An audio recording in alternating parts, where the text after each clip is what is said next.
The Life and Adventures of Robinson Crusoe by Daniel Defoe. Chapter 1. Start in Life. I was born in the year 1632, in the city of York, of a good family, though not of that country, my father being a foreigner of Bremen, who settled first at Hull. He got a good estate by merchandise, and leaving off his trade, lived afterwards at York, from whence he had married my mother, whose relations were named Robinson, a very good family in that country, and from whom I was called Robinson Crusoe. But by the usual corruption of words in England, we are now called, nay, we call ourselves, and write our name, Crusoe, and so my companions always called me. I had 2 elder brothers, one of whom was lieutenant colonel to an English regiment of foot in Flanders, formerly commanded by the famous Colonel Lockhart, and was killed at the battle near Dunkirk against the Spaniards. What became of my second brother I never knew, any more than my father or mother knew what became of me. Being the 3rd son of the family and not bred to any trade, my head began to be filled very early with rambling thoughts. My father, who was very ancient, had given me a competent share of learning as far as house education and a country free school generally go, and designed me for the law, but I would be satisfied with nothing but going to sea, and my inclination to this led me so strongly against the will, nay, the commands of my father, and against all the entreaties and persuasions of my mother and other friends, that there seemed to be something fatal in that propensity of nature, tending directly to the life of misery which was to befall me. My father, a wise and grave man, gave me serious and excellent counsel against what he foresaw was my design. He called me one morning into his chamber, where he was confined by the gout, and expostulated very warmly with me upon this subject. He asked me what reasons, more than a mere wandering inclination, I had for leaving father's house and my native country, where I might be well introduced, and had a prospect of raising my fortune by application and industry, with a life of ease and pleasure. He told me it was men of desperate fortunes on one hand, or of aspiring, superior fortunes on the other, who went abroad upon adventures, to rise by enterprise and make themselves famous in undertakings of a nature out of the common road, that these things were all either too far above me or too far below me, that mine was the middle state, or what might be called the upper station of low life, which he had found, by long experience, was the best state in the world, the most suited to human happiness, not exposed to the miseries and hardships, the labor and sufferings of the mechanic part of mankind, and not embarrassed with the pride, luxury, ambition, and envy of the upper part of mankind. He told me I might judge of the happiness of this state by this one thing, that this was the state of life which all other people envied, that kings have frequently lamented the miserable consequence of being born to great things, and wished they had been placed in the middle of the 2 extremes, between the mean and the great, that the wise man gave his testimony to this, as the standard of felicity, when he prayed to have neither poverty nor riches. He bade me observe it, and I should always find that the calamities of life were shared among the upper and lower part of mankind, but that the middle station had the fewest disasters, and was not exposed to so many vicissitudes as the higher or lower part of mankind.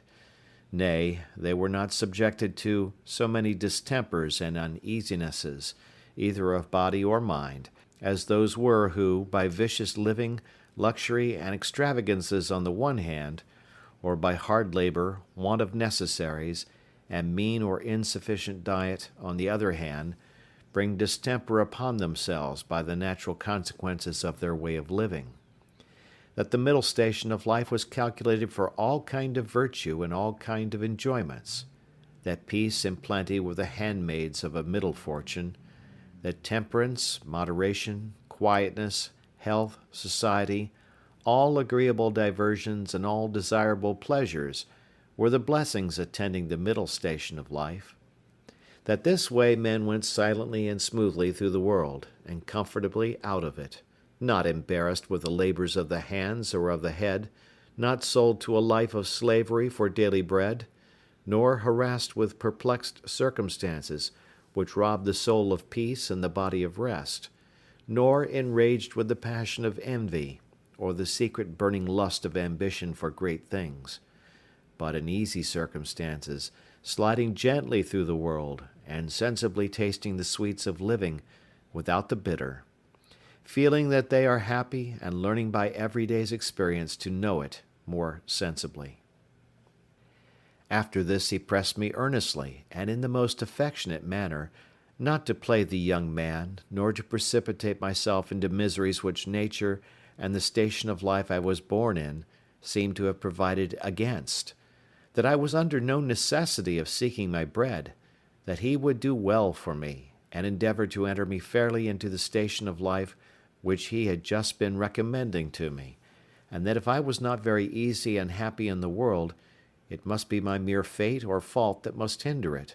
and that he should have nothing to answer for, having thus discharged his duty in warning me against measures which he knew would be to my hurt. In a word, that as he would do very kind things for me if I would stay and settle at home as he directed, so he would not have so much hand in my misfortunes as to give me any encouragement to go away. And to close all, he told me I had my elder brother for an example, to whom he had used the same earnest persuasions to keep him from going into the Low Country wars, but could not prevail, his young desires prompting him to run into the army, where he was killed. And though he said he would not cease to pray for me, yet he would venture to say to me that if I did take this foolish step,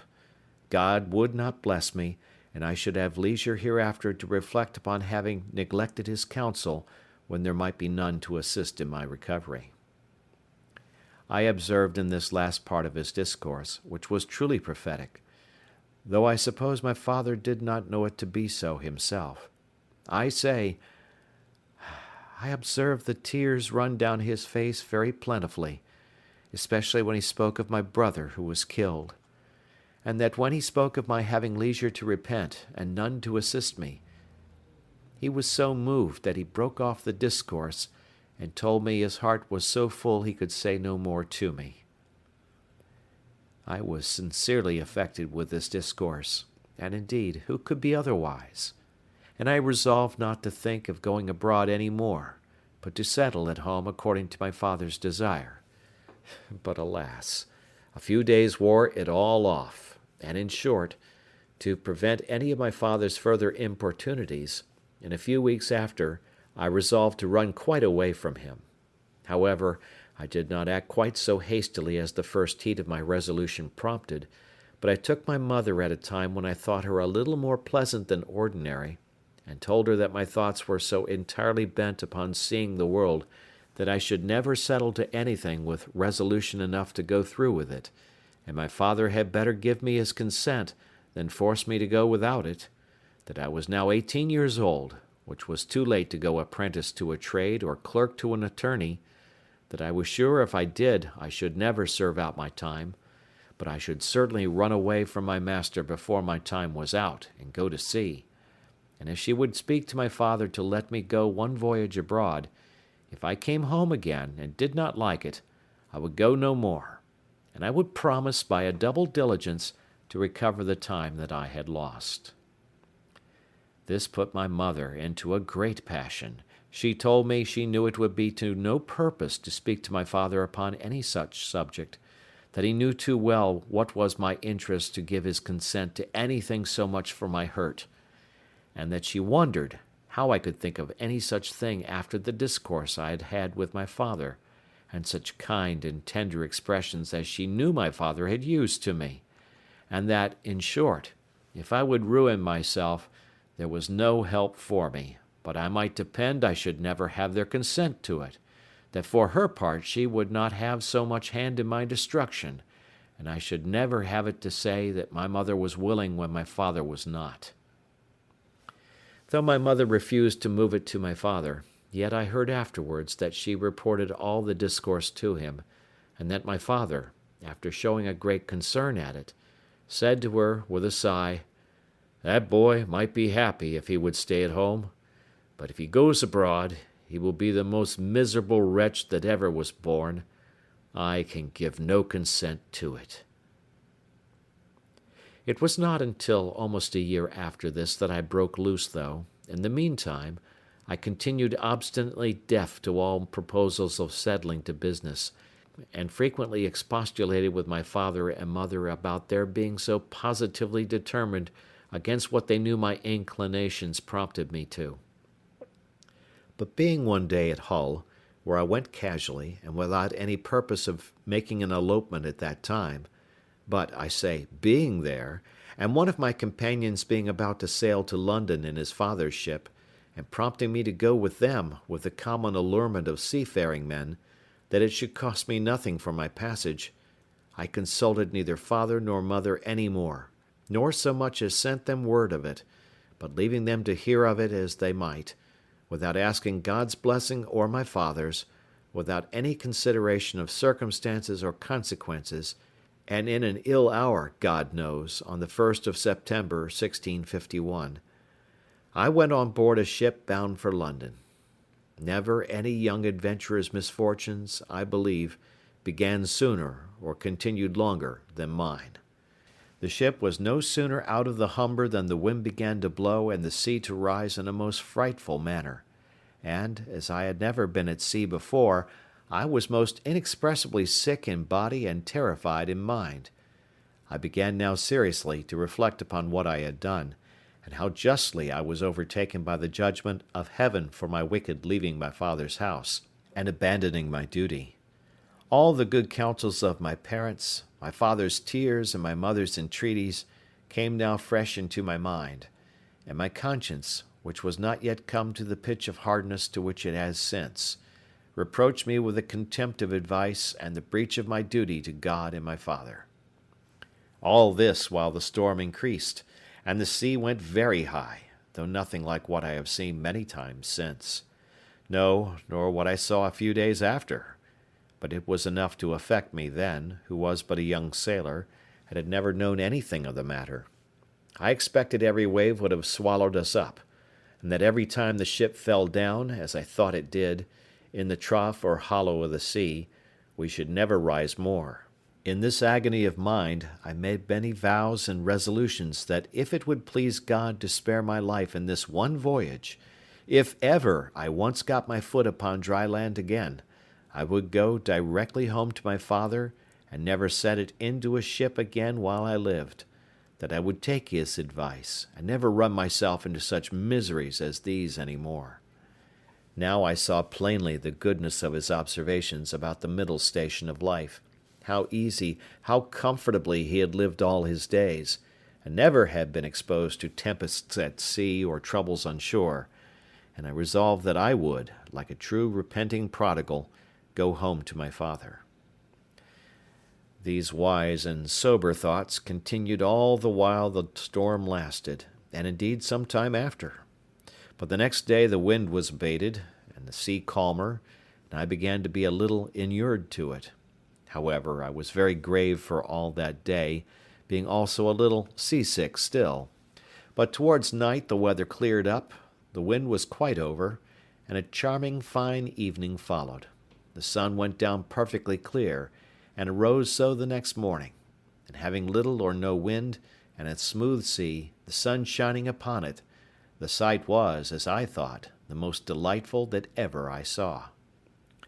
I had slept well in the night, and was now no more seasick, but very cheerful, looking with wonder upon the sea that was so rough and terrible the day before, and could be so calm and so pleasant in so little a time after. And now, lest my good resolutions should continue, my companion, who had enticed me away, comes to me.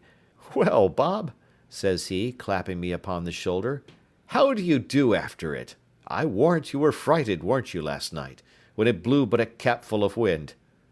"A capful, do you call it?" said I. "'Twas a terrible storm." "A storm, you fool you," replies he. "Do you call that a storm? Ha! Why, it was nothing at all. Give us but a good ship and sea room, and we think nothing of such a squall of wind as that. But you're but a freshwater sailor, Bob.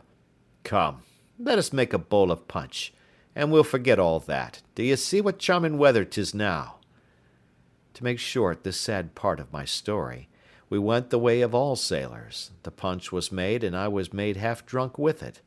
And in that one night's wickedness I drowned all my repentance, all my reflections upon my past conduct, all my resolutions for the future. In a word, as the sea was returned to its smoothness of surface and settled calmness by the abasement of that storm, so the hurry of my thoughts being over, my fears and apprehensions of being swallowed up by the sea being forgotten, and the current of my former desires returned, I entirely forgot the vows and promises that I made in my distress. I found, indeed, some intervals of reflection, and the serious thoughts did, as it were, endeavor to return again sometimes. But I shook them off, and roused myself from them as it were from a distemper, and applying myself to drinking and company, soon mastered the return of those fits, for so I called them, and I had in 5 or 6 days got as complete a victory over conscience as any young fellow that resolved not to be troubled with it could desire. But I was to have another trial for it still, and Providence, as in such cases generally it does, resolved to leave me entirely without excuse, for if I would not take this for a deliverance, the next was to be such a one as the worst and most hardened wretch among us would confess both the danger and the mercy of. The 6th day of our being at sea, we came into Yarmouth Roads. The wind having been contrary and the weather calm, we had made but little way since the storm. Here we were obliged to come to an anchor, and here we lay, the wind continuing contrary, that is, at southwest, for 7 or 8 days, during which time a great many ships from Newcastle came into the same roads, as the common harbour where the ships might wait for a wind for the river. We had not, however, rid here so long that we should have tided it up the river, but that the wind blew too fresh, and after we had lain 4 or 5 days, blew very hard. However, the roads being reckoned as good as a harbour, the anchorage good, and our ground tackle very strong, our men were unconcerned, and not in the least apprehensive of danger, but spent the time in rest and mirth, after the manner of the sea. But the 8th day, in the morning, the wind increased, and we had all hands at work to strike our topmasts, and make everything snug and close, that the ship might ride as easy as possible. By noon the sea went very high indeed, and our ship rode forecastle in, shipped several seas, and we thought once or twice our anchor had come home, upon which our master ordered out the sheet anchor, so that we rode with 2 anchors ahead, and the cables veered out to the bitter end. By this time it blew a terrible storm indeed, and now I began to see terror and amazement in the faces even of the seamen themselves. The master, though vigilant in the business of preserving the ship, yet as he went in and out of his cabin by me, I could hear him softly to himself say, several times, "Lord, be merciful to us, we shall be all lost, we shall be all undone," and the like. During these first hurries I was stupid, lying still in my cabin, which was in the steerage, and cannot describe my temper. I could ill resume the first penitence which I had so apparently trampled upon and hardened myself against. I thought the bitterness of death had been past, and that this would be nothing like the first. But when the master himself came by me, as I said just now, and said we should be all lost, I was dreadfully frighted. I got up out of my cabin and looked out, but such a dismal sight I never saw. The sea ran mountains high, and broke upon us every 3 or 4 minutes. When I could look about, I could see nothing but distress round us. 2 ships that rode near us, we found, had cut their masts by the board, being deep laden, and our men cried out that a ship which rode about a mile ahead of us was foundered. 2 more ships, being driven from their anchors, were run out of the roads to sea, at all adventures, and that with not a mast standing. The light ships fared the best, as not so much labouring in the sea, but 2 or 3 of them drove, and came close by us, running away with only their spritsail out before the wind. Towards evening the mate and boatswain begged the master of our ship to let them cut away the foremast, which he was very unwilling to do, but the boatswain protesting to him that if he did not, the ship would founder, he consented, and when they had cut away the foremast, the mainmast stood so loose and shook the ship so much they were obliged to cut that away also, and make a clear deck. Any one may judge what a condition I must be in at all this, who was but a young sailor, and who had been in such a fright before at but a little. But if I can express at this distance the thoughts I had about me at that time, I was in tenfold more horror of mind upon account of my former convictions, and the having returned from them to the resolutions I had wickedly taken at first, than I was at death itself. And these, added to the terror of the storm, put me into such a condition that I can by no words describe it. But the worst was not come yet. The storm continued with such fury that the seamen themselves acknowledged they had never seen a worse. We had a good ship, but she was deep laden, and swallowed in the sea, so that the seamen every now and then cried out she would founder. It was my advantage in one respect that I did not know what they meant by founder till I inquired. However, the storm was so violent that I saw, which is not often seen, the master, the boatswain, and some others more sensible than the rest, at their prayers, and expecting every moment when the ship would go to the bottom. In the middle of the night, and under all the rest of our distresses, one of the men that had been down to see cried out we had sprung a leak. Another said there was 4 feet water in the hold. Then all hands were called to the pump. At that word, my heart, as I thought, died within me, and I fell backwards upon the side of my bed where I sat, into the cabin. However, the men roused me, and told me that I, that was able to do nothing before, was as well able to pump as another, at which I stirred up and went to the pump, and worked very heartily. While this was doing, the master, seeing some light colliers, who, not able to ride out the storm, were obliged to slip and run away to sea, and would come near us, ordered to fire a gun as a signal of distress. I, who knew nothing what they meant, thought the ship had broken, or some dreadful thing happened. In a word, I was so surprised that I fell down in a swoon. As this was a time when everybody had his own life to think of, nobody minded me, or what was become of me. But another man stepped up to the pump, and thrusting me aside with his foot, let me lie, thinking I had been dead, and it was a great while before I came to myself.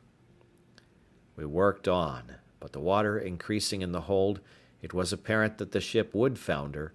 and though the storm began to abate a little, yet it was not possible she could swim till we might run into any port.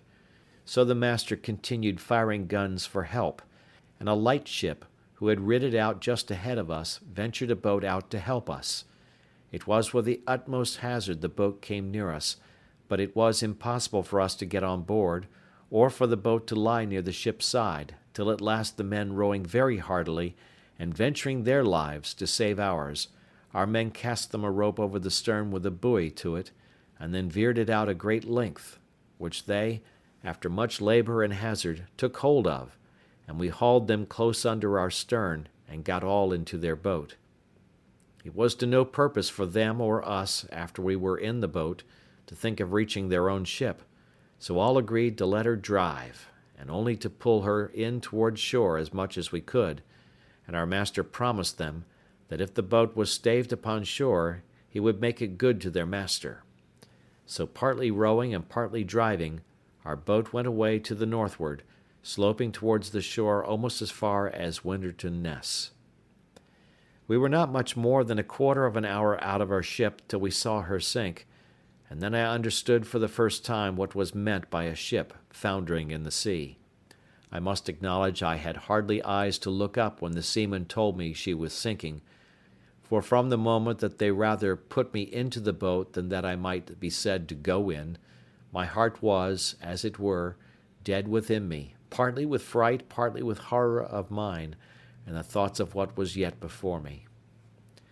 While we were in this condition, the men yet labouring at the oar to bring the boat near the shore, we could see, when, our boat mounting the waves, we were able to see the shore, a great many people running along the strand to assist us when we should come near, but we made but slow way towards the shore,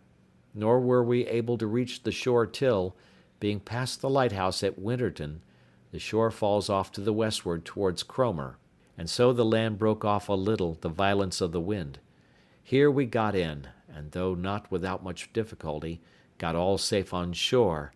and walked afterwards on foot to Yarmouth, where, as unfortunate men, we were used with great humanity, as well by the magistrates of the town, who assigned us good quarters, as by particular merchants and owners of ships, and had money given us sufficient to carry us either to London or back to Hull as we thought fit. Had I now had the sense to have gone back to Hull, and have gone home, I had been happy, and my father, as in our blessed Saviour's parable, had even killed the fatted calf for me, for hearing the ship I went away in was cast away in Yarmouth roads, it was a great while before he had any assurances that I was not drowned. But my ill fate pushed me on now with an obstinacy that nothing could resist, and though I had several times loud calls from my reason and my more composed judgment to go home, yet I had no power to do it. I know not what to call this, nor will I urge that it is a secret overruling decree that hurries us on to be the instruments of our own destruction, even though it be before us, and that we rush upon it with our eyes open. Certainly nothing but some such decreed unavoidable misery, which it was impossible for me to escape, could have pushed me forward against the calm reasonings and persuasions of my most retired thoughts, and against two such visible instructions as I had met with in my first attempt. My comrade, who had helped to harden me before, and who was the master's son, was now less forward than I. The first time he spoke to me after we were at Yarmouth, which was not till 2 or 3 days, for we were separated in the town to several quarters, I say, the first time he saw me, it appeared his tone was altered, and looking very melancholy, and shaking his head, he asked me how I did, and telling his father who I was, and how I had come this voyage only for a trial, in order to go further abroad, his father, turning to me with a very grave and concerned tone, "Young man," says he, "you ought never to go to sea any more. You ought to take this for a plain invisible token that you are not to be a seafaring man." "Why, sir," said I, "will you go to sea no more?" "That is another case," said he. "It is my calling, and therefore my duty. But as you made this voyage on trial, you see what a taste heaven has given you of what you are to expect if you persist. Perhaps this has all befallen us on your account, like Jonah in the ship of Tarshish. Pray," continues he, "what are you, and on what account did you go to sea?" Upon that I told him some of my story, at the end of which he burst out into a strange kind of passion. "What had I done," says he, "that such an unhappy wretch should come into my ship? I would not set my foot in the same ship with thee again for 1,000 pounds. This indeed was, as I said, an excursion of his spirits, which were yet agitated by the sense of his loss, and was farther than he could have authority to go. However, he afterwards talked very gravely to me, exhorting me to go back to my father, and not tempt Providence to my ruin, telling me I might see a visible hand of heaven against me. "And, young man," said he, "depend upon it, if you do not go back, wherever you go, you will meet with nothing but disasters and disappointments, till your father's words are fulfilled upon you." We parted soon after, for I made him little answer, and I saw him no more. Which way he went, I knew not. As for me, having some money in my pocket, I travelled to London by land, and there, as well as on the road, had many struggles with myself what course of life I should take, and whether I should go home or to sea. As to going home, shame opposed the best motions that offered to my thoughts, and it had immediately occurred to me how I should be laughed at among the neighbours, and should be ashamed to see, not my father and mother only, but even everybody else, from whence I have since often observed how incongruous and irrational the common temper of mankind is, especially of youth, to that reason which ought to guide them in such cases. that is, that they are not ashamed to sin, and yet are ashamed to repent, not ashamed of the action for which they ought justly to be esteemed fools, but are ashamed of the returning, which only can make them be esteemed wise men. In this state of life, however, I remained some time, uncertain what measures to take, and what course of life to lead.